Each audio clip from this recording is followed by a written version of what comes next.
Ciao, oggi voglio parlarvi di un argomento poco trattato ma che io ritengo estremamente importante, cioè la manutenzione del kite. Il kite è a tutti gli effetti un mezzo di trasporto, paragonabile a una macchina o a un motorino, e come tale bisogna fargli manutenzione ordinaria e manutenzione straordinaria. Questo ci garantirà di non trovarci in panne in mezzo all'acqua e poter praticare con la tranquillità di stare usando un oggetto performante e funzionante. Oggi vedremo quella ordinaria, nel prossimo video vedremo la manutenzione straordinaria.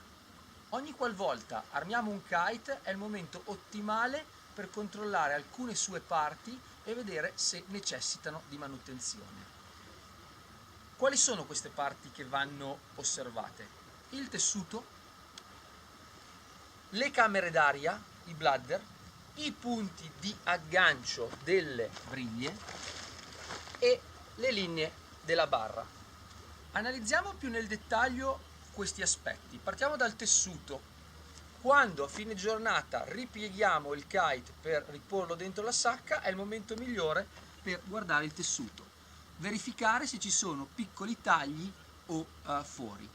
Un piccolo taglio, un piccolo foro può essere facilmente riparato anche da sé, non bisogna assolutamente portare l'attrezzatura in veleria, basta comprare un rotolo di ripstop. Il ripstop è questa parte del tessuto, è un rotolo di Dacron, che è il materiale con cui sono fatti gli strut, per poterlo facilmente riparare. Mi raccomando, tagliate questi pezzi di riparazione tondi e applicateli nel tessuto internamente al kite, non esternamente, basta una piccola toppettina interna. Esistono appunto questi rotoli di 1000 colori, perciò sicuramente troverete anche quello del colore più simile al vostro kite e in un attimo avrete il kite di nuovo pronto per essere utilizzato.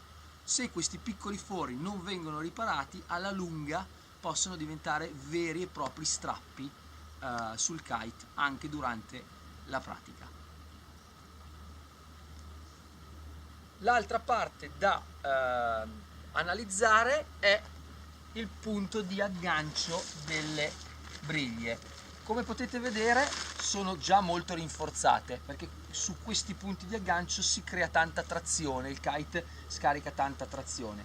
Comunque darci ogni tanto un'occhiata, vedere se sono in buono stato è estremamente importante.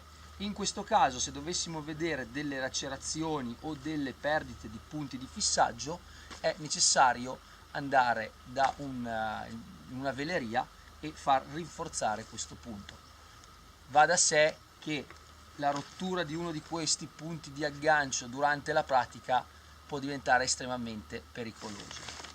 Un altro aspetto da analizzare, da valutare, cioè da tenere sott'occhio, sono le camere d'aria, i famosi bladder. All'interno di tutti gli strut ci sono delle camere d'aria dette bladder.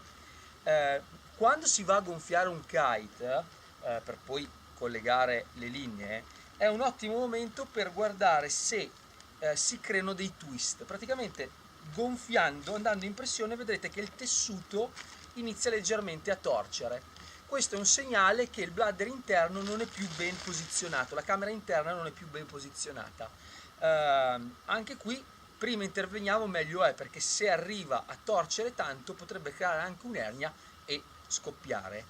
I bladder sono estremamente costosi, sostituirli richiede tempo e invece risolvere il problema è estremamente facile. Basta aprire la cerniera che dà accesso alla cerniera nei mesh e qui sotto, basta aprire la cerniera, vuotare una piccola quantità di borotalco, agitare bene e poi rigonfiare. Sicuramente questo rimetterà il bladder in posizione ed eviterà che possa scoppiare. Per quanto riguarda le linee, invece, cosa può succedere? Quando noi stendiamo le linee, mettiamo le linee in chiaro, può succedere di trovare un nodino. Un nodino riduce sensibilmente la capacità di resistenza della linea, quasi la può dimezzare, e trovarsi con una linea rotta in mezzo all'acqua sicuramente non è una cosa piacevole. Bisogna assolutamente riuscire a snodare questo problema, soprattutto se sulle front questi nodi possono diventare veramente piccoli e duri.